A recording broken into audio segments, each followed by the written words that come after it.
Hello students, welcome again to our channel Sun Physics. जैसा कि मैंने आपको कहा था कि हम क्विज़ को कंटिन्यू करेंगे, तो आज हम +2 के लिए और एनटीएससी के लिए क्विज़ लेके आए हैं। टॉपिक है इलेक्ट्रोस्टैटिक्स, और वो भी जो डाइपोल मोमेंट वाले टॉपिक्स हैं वहाँ तक। ठीक है, मैंने काफ़ी इसमें इजी क्वेश्चंस रखे हैं ताकि आपको थोड़ा सा कॉन्फिडेंस बिल्डअप भी हो, और जो क्वेश्चंस इसमें हैं वो ऐसा नहीं है कि इम्पॉर्टेंट नहीं है, सिर्फ ईजी हैं, इम्पॉर्टेंट भी हैं। ठीक है, तो हम स्टार्ट करते हैं। हमारा पहला question, two charges of equal magnitudes and at distance are exert a force F on each other. If the charges are halved and the distance between them is doubled, then the new force acting on each charge will be. यानी कि दो charge हैं जिनके बीच में distance r है, वो एक दूसरे पे F फोर्स लगाते हैं। अगर उन चार्जेस को हम हाफ कर दें और उनके बीच का जो डिस्टेंस है उसको डबल कर दें, तो अब जो नया फोर्स होगा वो इनमें से क्या हो जाएगा? Option A F/2, option B F/4, option C 4F and option D F/16। और आपका समय शुरू होता है अब।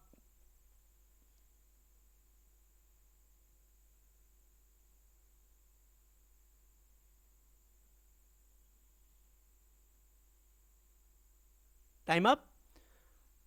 And the right answer is option D, F/16। देखिए क्या होता है, जब दो चार्जेस हैं और उनके बीच की दूरी r है, तो उनके बीच में जो फोर्स होता है दैट इज K(Q1Q2/r²। अब हमने चार्जेस को हाफ हाफ कर दिया और डिस्टेंस को डबल कर दिया, तो क्या होगा?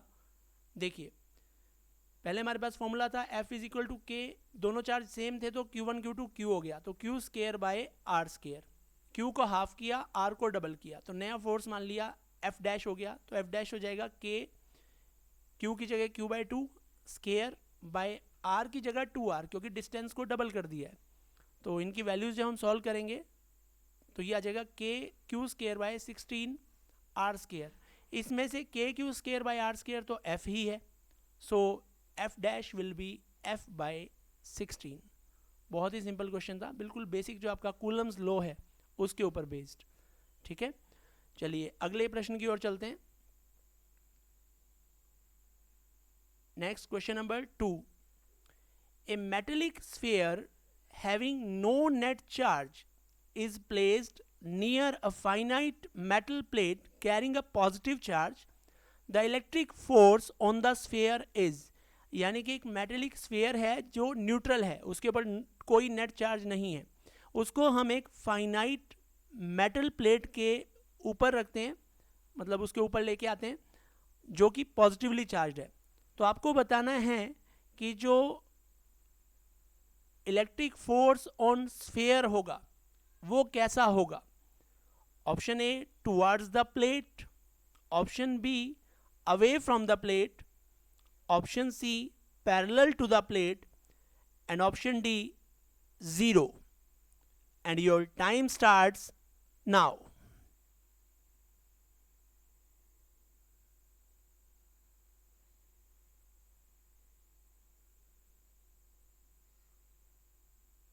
Time up. And the right answer is A, towards the plate. देखिए क्या होता है, जब एक चार्ज बॉडी न्यूट्रल बॉडी के पास आती है तो इंडक्शन प्रोसेस होता है एक तरह से। अपोजिट चार्ज जो है वो उसके पास वाले एंड पे इकट्ठा हो जाता है, और अगर अपोजिट चार्ज, यानी कि जैसे प्लेट पॉजिटिव थी, स्फीयर का जो भी नेगेटिव चार्ज होगा वो उसके पास वाले एंड पे कलेक्ट हो जाता है, तो एक तरह से साइड वाले एंड पे नेगेटिव आ जाता है, और पॉजिटिव और नेगेटिव के बीच में कैसा फोर्स लगेगा? अट्रैक्टिव। तो इसीलिए जो मेटेलिक स्फीयर है वो टुवर्ड्स द प्लेट अट्रैक्ट होता है। ठीक है, आई होप आपको क्लियर हो रहा होगा। टाइम का ध्यान रखें, 10 सेकंड का टाइम है, इसमें आपको आंसर देना है। कमेंट बॉक्स में मैं आंसर्स देख रहा हूं, पर थोड़ा टाइम से दीजिए। Question number 3, 2 point charges placed at a distance r in air exert force F on each other. Then the distance r at which these charges will exert the same force in the medium of dielectric constant k is given by।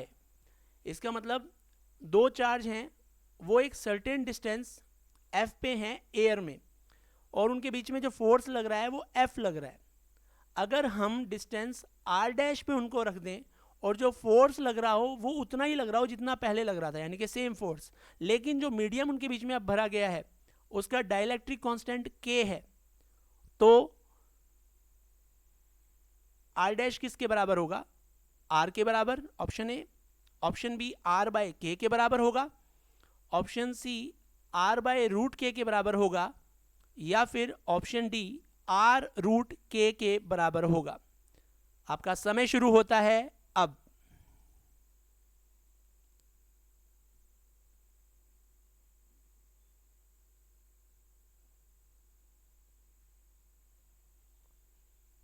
समय समाप्त, और आपका सही जवाब है सी, r by root के।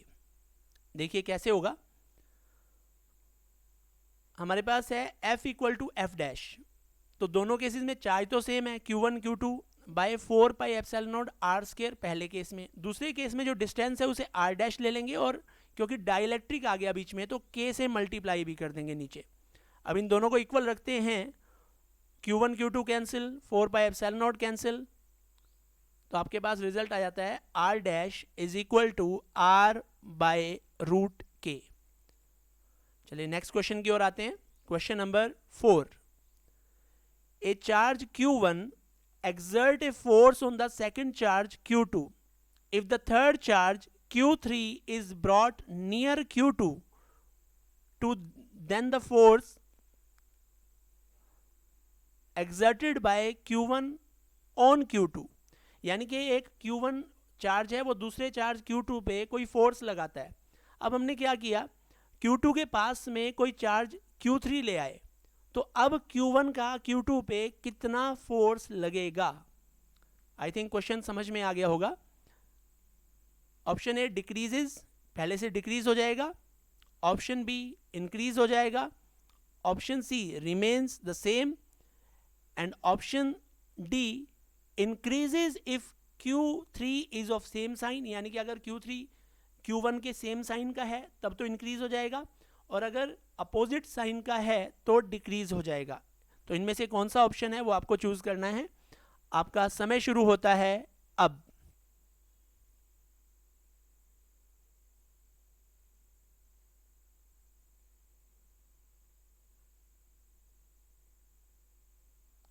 Time up, and the right answer is remains the same. देखिए दो चार्जेस के बीच में जो फोर्स लग रहा होता है उसमें किसी तीसरे चार्ज की एंट्री से कोई फर्क नहीं पड़ता, क्योंकि उन दो चार्जेस के बीच में लगने वाला फोर्स उन दो चार्जेस के मैग्नीट्यूड पे डिपेंड करता है, उनके बीच के मीडियम पे डिपेंड करता है, और उनके बीच की दूरी पे डिपेंड करता है। हमने इनमें से कुछ भी नहीं बदला है, तो इसका मतलब that force will remains the same. Next question, question number 5। Electric charges of 1 coulomb, -1 coulomb and 2 coulomb are placed in air at the corners A, B and C respectively of an equilateral triangle ABC having the length of each side 10 centimeter। यानी कि equilateral triangle ABC है, उसके तीनों corners पे जो charges रखे हुए हैं एयर में वो 1 coulomb, -1 coulomb और 2 coulomb है। आपको बताना है कि चार्ज सी पे रखा है उस पर कितना फोर्स लगेगा, तो पॉइंट सी पे जो चार्ज है उस पर कितना फोर्स है वो हमें निकालना है। Option A 0.9 newton, option B 1.8 newton, option C 2.7 newton and option D 3.6 newton. And your time starts now.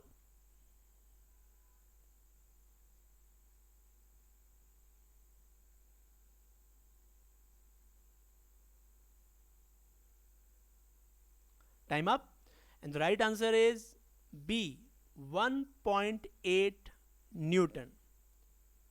देखिए कैसे, ये आपके पास फिगर है, 1 माइक्रोकूलम का चार्ज है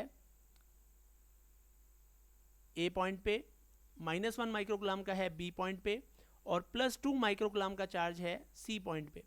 अब देखिए जो ए वाला चार्ज है वो ऊपर फोर्स लगा रहा है एफ ए, बी वाला नेगेटिव है तो अट्रैक्टिव फोर्स लगाएगा एफ बी। दोनों फोर्सेस के बीच में जो एंगल है वो 120 है, ठीक है, और जो ट्रायंगल है उसकी साइड जो है वो 10 सेंटीमीटर है।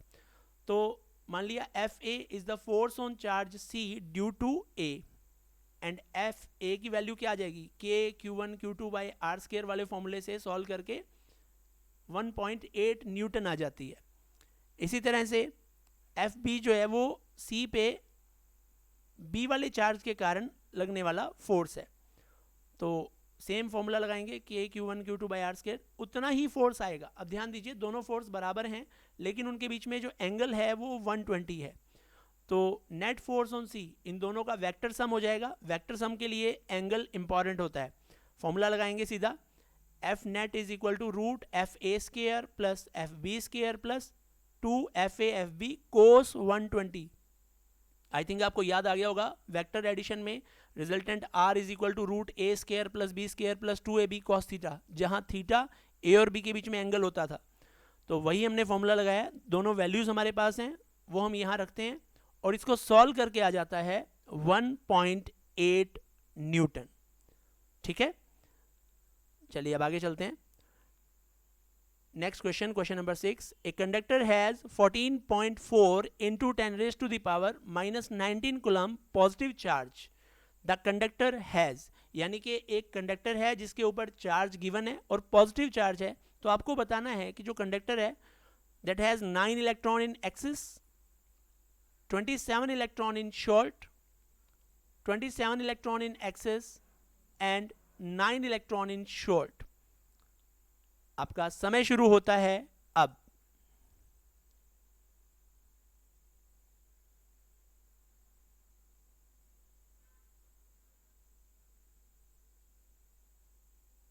Time up, and the right answer is D, 9 electron in short. देखिए पहले जो ऑप्शन ए और सी हैं वो तो नेग्लेक्ट होंगे ही होंगे क्योंकि इसमें इलेक्ट्रॉन्स एक्सेस में हैं। जब भी बॉडी पे इलेक्ट्रॉन एक्सेस में होते हैं तो वो नेगेटिव चार्ज होती है। अब हमें कहा गया है कि कंडक्टर जो है वो पॉजिटिव चार्ज है, इसका मतलब उसके पास इलेक्ट्रॉनों की कमी है, दैट शॉर्ट ऑफ इलेक्ट्रॉन्स। तो इसका मतलब बी और डी में से आंसर होगा। इनमें से अब कैलकुलेट कर सकते हैं, हमें पता है Q equal to n e होता है, तो n हो जाएगा Q by e, e electron का चार्ज। तो Q आपको गिवन है 14.4 into 10 raise to the power -19 divided by electron का चार्ज होता है 1.6 into 10 raise to the power -19, solve करके आ जाएगा 9। तो 9 electron in short is the right answer. ठीक है, चलिए अब अगले क्वेश्चन की तरफ चलते हैं। Question number 7, when a glass rod is rubbed with silk, जब एक ग्लास रोड को सिल्क के क्लॉथ से रब किया जाता है तो क्या होता है। Option A, it gains electrons from silk, ये इलेक्ट्रॉन गेन कर लेता है सिल्क से। It gives electron to silk, या इलेक्ट्रॉन देता है सिल्क को। It gains protons from silk, silk से ये प्रोटॉन ले लेता है। या फिर it gives proton to silk. And your time starts now.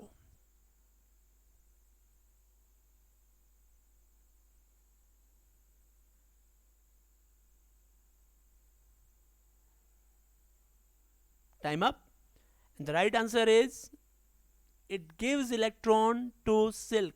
इसका मतलब जब ग्लास को सिल्क से रब कर देते हैं तो सिल्क के पास इलेक्ट्रॉन चले जाते हैं तो नेगेटिव चार्ज आ जाता है, और क्योंकि ग्लास रोड से गए तो जहाँ से इलेक्ट्रॉन जाते हैं वहाँ पॉजिटिव चार्ज आ जाता है। ये कुछ चीज़ें याद रखने वाली हैं कॉम्पिटिटिव पॉइंट ऑफ व्यू से, क्योंकि डायरेक्ट इस तरह के क्वेश्चंस आए हुए हैं। ठीक है, चलिए अब आगे चलते हैं। Question number 8, a comb runs through once dry hair attracts small bit of paper, this is due to. आपने देखा होगा जो अगर सूखे बालों में एक कंघी फिरा देते हैं तो वो जो कंघी है वो कागज के छोटे पीसेस को अट्रैक्ट करना शुरू करती है। ये किस कारण से होता है। ऑप्शंस हैं, option A comb is good conductor. Option B, paper is good conductor. Option C, atoms in the paper get polarized by the charged comb. And option D, the comb possess magnetic property. आपका समय शुरू होता है अब.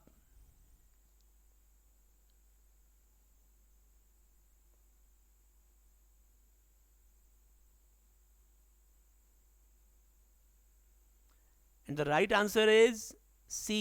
Atoms in the paper get polarized by the charged comb. Polarize होने का मतलब होता है कि उसका जो टोटल पॉजिटिव चार्ज है वो एक तरफ आ जाता है, टोटल नेगेटिव एक तरफ आ जाता है, और जो कॉम थी उस पर भी किसी तरह का चार्ज था तो वो अपोजिट पार्ट को अट्रैक्ट करना शुरू कर देता है. ये होता है. आप में से कईयों ने सही आंसर दिया है, वेरी गुड. चलिए अब आगे चलते हैं. Question number 9. When a body is earth connected, electron from the earth flow into the body. This means now the body is, यानी कि जब हम एक बॉडी को अर्थ से कनेक्ट कर देते हैं तो क्या होता है, इलेक्ट्रॉन्स जो हैं वो अर्थ से बॉडी में फ्लो करना शुरू कर देते हैं. तो अब बॉडी क्या हो चुकी है? Option A uncharged, option B charged positively, option C charged negatively, and option D, an insulator. And your time starts now.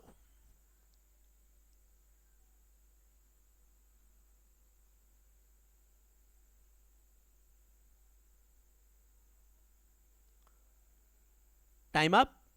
And the right answer is अनचार्ज. देखिए बॉडी ने इलेक्ट्रॉन गेन किए हैं तो इससे पहले वो पॉजिटिवली चार्ज रही होगी ना, तभी तो उसने इलेक्ट्रॉन लिए. अब पॉजिटिव और इलेक्ट्रॉन नेगेटिव होते हैं तो मिल के न्यूट्रल हो जाता है. अर्थिंग कभी भी होगी तो फाइनल रिजल्ट जो होगा बॉडी का वो न्यूट्रलाइज हो जाएगा, तो बॉडी अनचार्ज हो जाएगी. यहाँ स्टूडेंट्स काफ़ी कंफ्यूज लग रहे हैं क्योंकि इलेक्ट्रॉन उन्हें लगा गेन कर रहे हैं तो चार्ज नेगेटिवली हो जाएगा, पर it is not that. Body अनचार्ज हो जाएगी. ठीक है, चलिए अब आगे चलते हैं. Question number 10.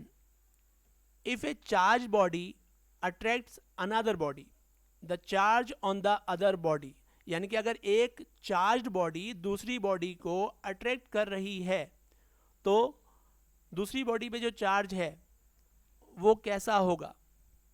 That must be negative, must be positive, must be zero, और मे बी पॉजिटिव और जीरो और negative. And your time starts now.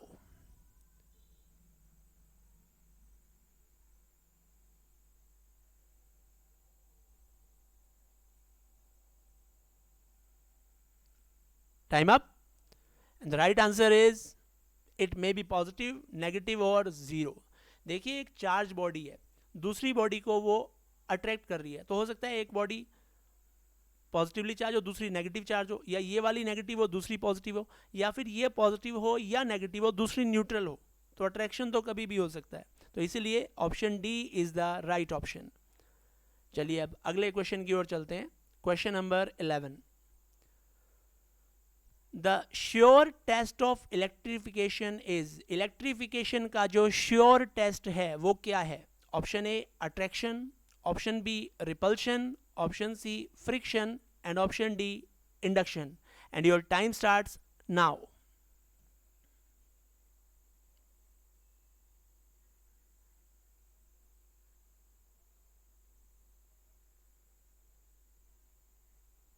Time up.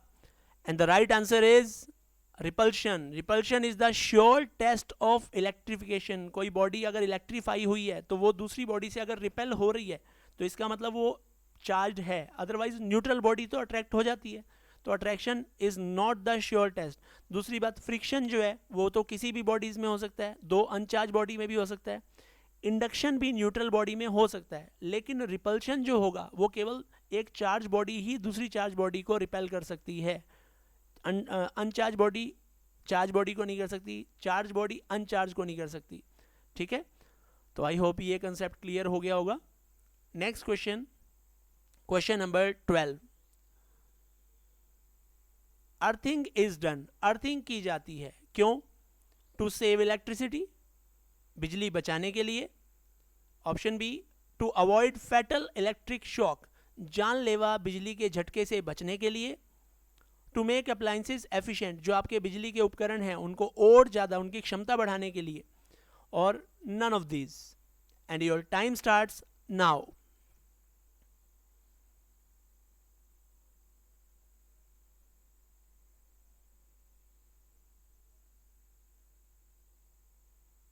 Time up. And the right answer is B, to avoid fatal electric shock. देखिए, जब earthing करते हैं तो जो current होता है उसका जाने का रास्ता अर्थ वायर से हो जाता है बजाय आपकी बॉडी से। अगर अर्थ वायर नहीं लगाते हैं और मान लिया कोई लाइव वायर मेटल बॉडी से अप्लायंसेस की टच हो रही है और आप वहाँ टच करेंगे तो करंट आपकी बॉडी में से पास होके अर्थ तक जाएगा। और अगर अर्थ वायर है तो वो आपकी बॉडी में से करंट नहीं जाएगा, तो आप जानलेवा झटके से बच जाएंगे। तो that's why the earthing is done. चलिए नेक्स्ट क्वेश्चन पे आते हैं। Question number 13, the unit of electric field intensity is. Electric field intensity की यूनिट इनमें से कौन सी है? Option A, newton by coulomb.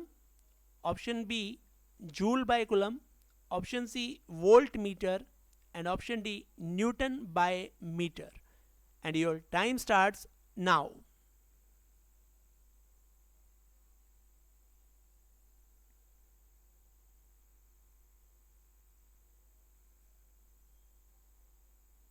Time up. And the right answer is A, newton by coulomb. क्योंकि इलेक्ट्रिक फील्ड इंटेंसिटी होता है force per unit charge, तो एफ बाय क्यू। एफ का यूनिट हो गया न्यूटन, क्यू क्या होगा? कूलम। ठीक है, चलिए अब अगले क्वेश्चन की ओर चलते हैं। Question number 14, which of the following is deflected by electric field. इनमें से कौन सी चीज़ एक इलेक्ट्रिक फील्ड लगाने से अपना रास्ता बदल देती है, यानी कि डिफ्लेक्ट हो जाती है? Option A, X rays. Option B, gamma rays. Option C, neutrons. And option D, alpha particles. And your time starts now.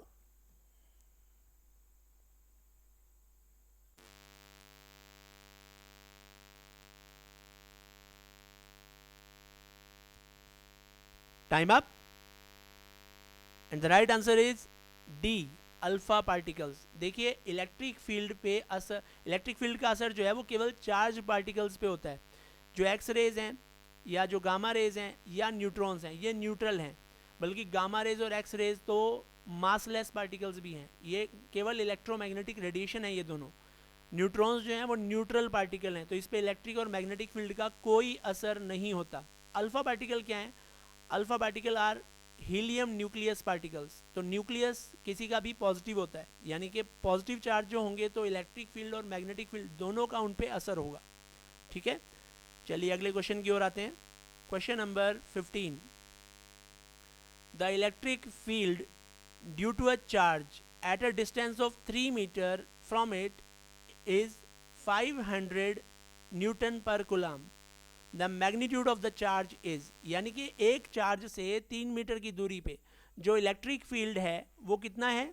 500 newton per coulomb है। तो उस चार्ज का मैग्नीट्यूड कितना होगा? Option A, 2.5 microcoulomb. Option B, 2 microcoulomb. Option C, 0.5 microcoulomb. And option D, 1.5 microcoulomb. And your time starts now.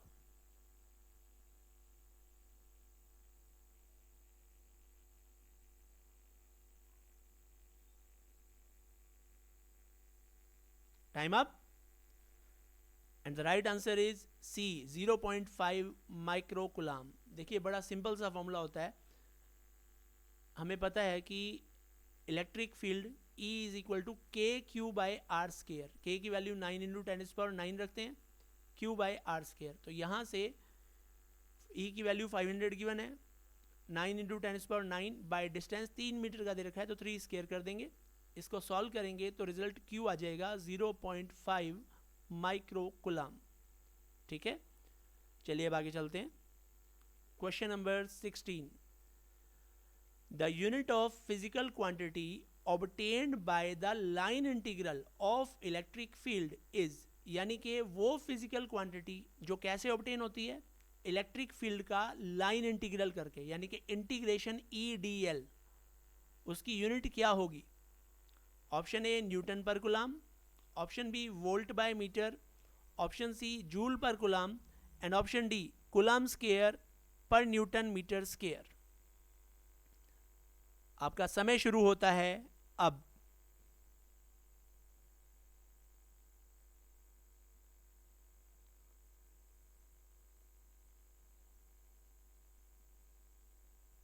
Time up.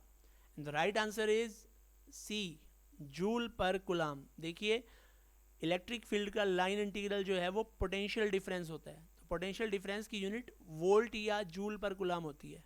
ऊपर Newton per coulomb या volt by metre दोनों ही इलेक्ट्रिक फील्ड इंटेंसिटी की unit होती हैं। और रहा coulomb square, newton metre square, ये किसकी यूनिट होती हैं?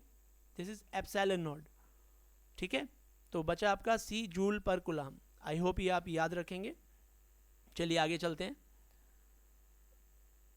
Question number 17. 2-point charges of +2 coulomb and +6 coulomb repel each other with a force of 12 Newton. If the charge of -4 coulomb is given to each of these charges, the force now is, यानी कि दो charges आपके पास हैं +2 coulomb और +6 coulomb के, उनके बीच में repulsion force लग रहा है 12 न्यूटन का। अगर हमने क्या किया, उन दोनों को ही -4 कूलाम का चार्ज दे दिया, तो अब जो फोर्स होगा वो क्या होगा? Option A 4 newton repulsive, option B 4 newton attractive, option C 8 newton repulsive and option D 8 newton repulsive. Sorry, इसको अट्रैक्टिव कर लीजिए।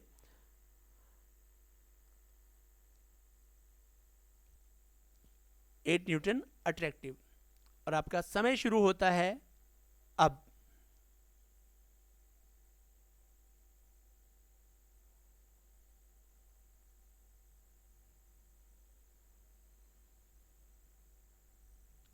Time up. The right answer is B, 4 newton attractive. आप खुद ही करके देख सकते हैं। Q1 Q2 जब 2 और 6 थे तो रिजल्ट 12 आ रहा था।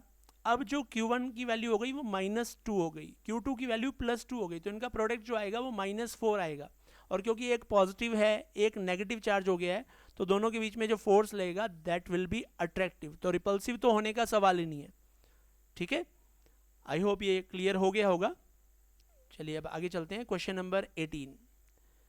इन an electric dipole the sum of the charge is, एक इलेक्ट्रिक डाइपोल में टोटल जो चार्ज होता है वो ऑप्शन ए पॉजिटिव होता है, ऑप्शन बी नेगेटिव होता है, ऑप्शन सी 0 होता है and option D may be positive और नेगेटिव। कुछ भी हो सकता है, पॉजिटिव भी और नेगेटिव भी। आपका समय शुरू होता है अब।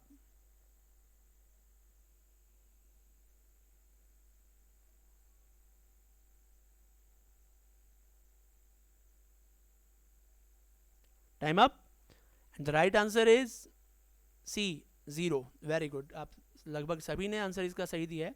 देखिए डाइपोल होता ही वो है जिसमें इक्वल और अपोजिट चार्ज होते हैं, तो अगर एक चार्ज Q है दूसरा -Q है, सम करेंगे तो 0 आ जाएगा। तो किसी भी डाइपोल का जो टोटल चार्ज होता है बेटा वो 0 होता है। ठीक है, चलिए अगले क्वेश्चन की ओर चलते हैं। Question number 19। Electric field intensity at any point of axial line of electric dipole is dash as its value at the equatorial line for the same distance। यानी कि एक डाइपोल की एक्सियल लाइन पे जो इलेक्ट्रिक फील्ड इंटेंसिटी होगी वो उसकी equatorial line का अगर सेम डिस्टेंस यूज करें तो कितना होगी? ऑप्शन ए सेम होगी, ऑप्शन बी डबल होगी, ऑप्शन सी ट्रिपल होगी या ऑप्शन डी 4 टाइम्स होगी। आपका समय शुरू होता है अब।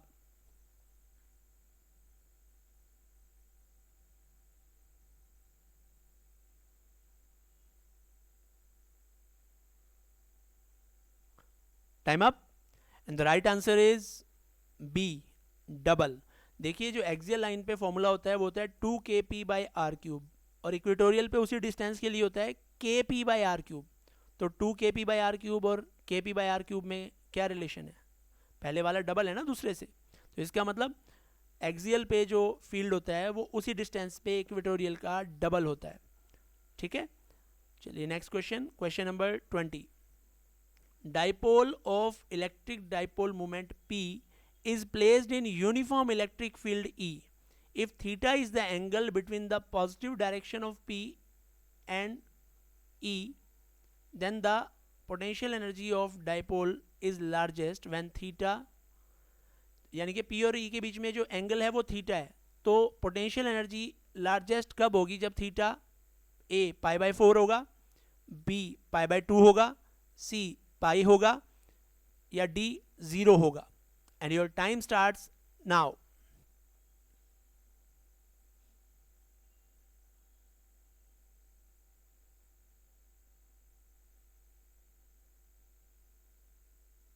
Time up. The right answer is C, पाई।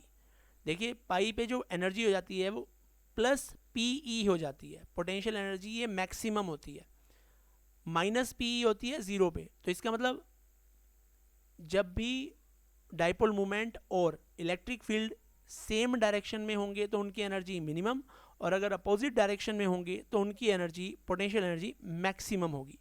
ठीक है, चलिए अगले क्वेश्चन की ओर चलते हैं। Question number 21।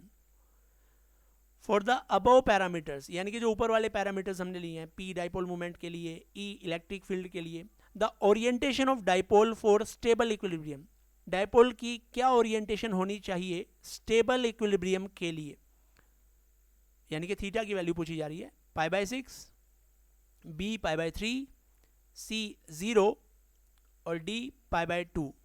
And your time starts now.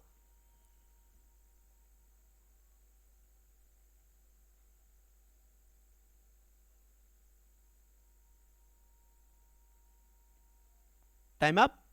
And the right answer is 0। देखिए थोड़ा सा कंफ्यूजन मैं दूर कर देता हूं। स्टेबल इक्विलिब्रियम थीटा 0 पे होगा, अनस्टेबल थीटा 180 पे होगा, लेकिन एनर्जी मैक्सिमम थीटा 180 पे होगी और एनर्जी मिनिमम थीटा 0 पे होगी। ठीक है, कई बार स्टूडेंट्स इन दो क्वेश्चंस में कंफ्यूज हो जाते हैं, इसीलिए मैंने ये दोनों क्वेश्चन इस क्विज में रखे थे। चलिए अब आगे चलते हैं। Question number 22। Figure shows the electric field lines in which the electric dipole P is placed as shown, which of the following statement is correct। यानी कि आपको ये देखिए, ये इलेक्ट्रिक फील्ड लाइंस हैं, इसमें एक इलेक्ट्रिक डाइपोल रखा हुआ है जिसका डाइपोल मोमेंट P है, माइनस क्यू चार्ज लेफ्ट की तरफ, प्लस क्यू चार्ज राइट की तरफ। आपको बताना है कि इनमें से कौन सी स्टेटमेंट इसके बारे में सही है। ध्यान से स्टेटमेंट सुनेंगे क्योंकि आपको टाइम ज़्यादा नहीं मिलेगा, इसलिए पहले एक बार फिगर समझ लीजिए अच्छे से। ये इलेक्ट्रिक फील्ड लाइंस के बीच में एक डाइपोल रखा गया है, आपको इसके बारे में, इस स्ट्रक्चर के बारे में जो स्टेटमेंट्स दी जाएंगी उसमें से सही स्टेटमेंट का चुनाव करना है। Option A, dipole will experience not any force. Option B, dipole will experience a force towards right. Option B, dipole will experience a force toward left, and option D, dipole will experience a force upwards, ऊपर की तरफ एक force लगेगा। and your time starts now।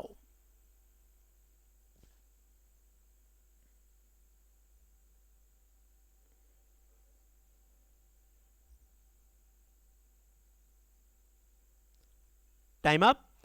and the right answer is C, dipole will experience a force towards left. क्यों?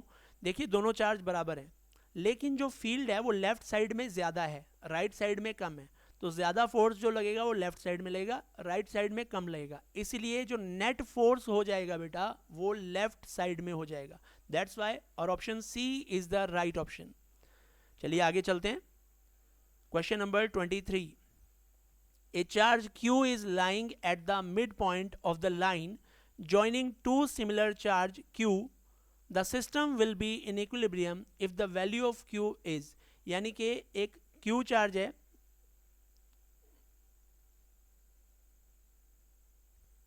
थोड़ा सा correction है, एक बार फिर से देखते हैं। A charge small q is lying at the midpoint of the line joining two similar charge capital Q. The system will be in equilibrium if the value of small q is, यानी कि capital Q तो जो है दो charges हैं जिनको मिलाने वाली लाइन के सेंटर पे एक स्मॉल q चार्ज आया है. आपको बताना है कि ये पूरा सिस्टम कब इक्विलिब्रियम में होगा, q की वैल्यू उसके लिए क्या होनी चाहिए. Option A q/2, option B -q/2, option C -q/4 and option D q/4. And your time starts now.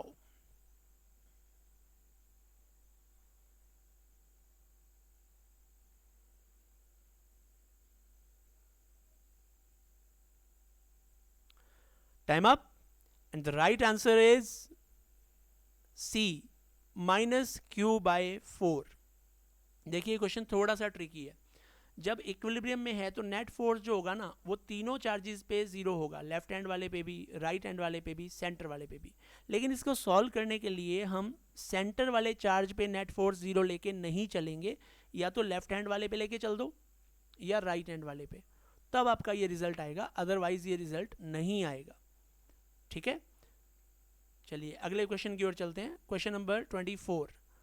The 2 point charges small q and 2q are placed at some distance apart. If the electric field at the location of q is E, then that at the location of 2q will be.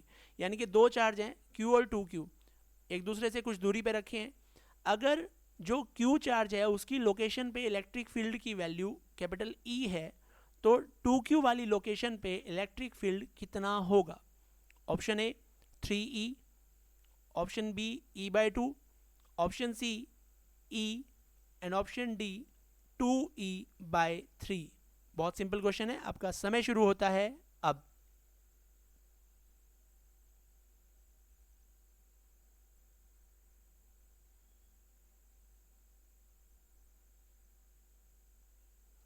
Time up. And the right answer is B E/2. देखिए दोनों charge की वजह से एक दूसरे पे electric field होगा. इसका मतलब जो Q चार्ज पे इलेक्ट्रिक फील्ड है वो 2Q के कारण है, यानी कि डबल है. तो 2Q पे Q के कारण होगा, यानी कि उसका हाफ हो जाएगा. तो that's why the answer is E/2. Next, आज का ये लास्ट क्वेश्चन है. The electric flux through the surface. आपको ये सरफेस दे रखे हैं, फर्स्ट, सेकेंड, थर्ड और फोर्थ. इनसे जो इलेक्ट्रिक फ्लक्स होगा उसके बारे में कुछ स्टेटमेंट्स हैं, वो आपको बतानी है.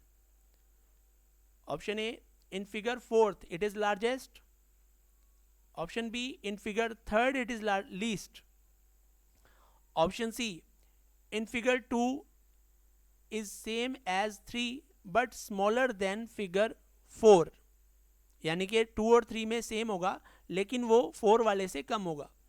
And option D is same for all the figures. And your time starts now.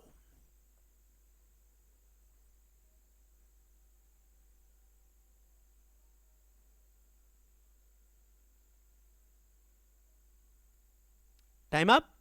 And the right answer is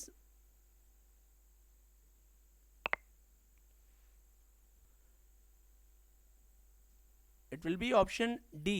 It is same for all the figures. देखिए सबके अंदर जो चार्ज है वो एक जैसा है, और अगर चार्ज एक जैसा है तो इनसे निकलने वाला इलेक्ट्रिक फ्लक्स भी सेम होगा अकॉर्डिंग टू गोस थ्योरम. तो इसलिए इसका आंसर आएगा कि जो फ्लक्स है वो सभी फिगर्स के लिए एक जैसा रहेगा. Thank you. आई होप आपको ये क्विज़ हेल्पफुल रहा होगा. मैंने इसको इंटरेस्टिंग बनाने की काफ़ी कोशिश की है. देखिए मल्टीपल चॉइस क्वेश्चंस जो हैं वो आपके लिए बहुत इंपॉर्टेंट हैं, और स्टूडेंट्स मल्टीपल चॉइस क्वेश्चन को सही तरीके से नहीं करते हैं. तो that's why I am trying my best कि मैं आपको अच्छे से अच्छे क्वेश्चंस प्रोवाइड कर पाऊँ and the mechanism through which you can learn better. तो अगर आपको ये अच्छा लगा तो आप इसे लाइक, शेयर और सब्सक्राइब करें, और बेल आइकन प्रेस करें ताकि नेक्स्ट नोटिफिकेशन आपसे मिस ना हो. Thank you.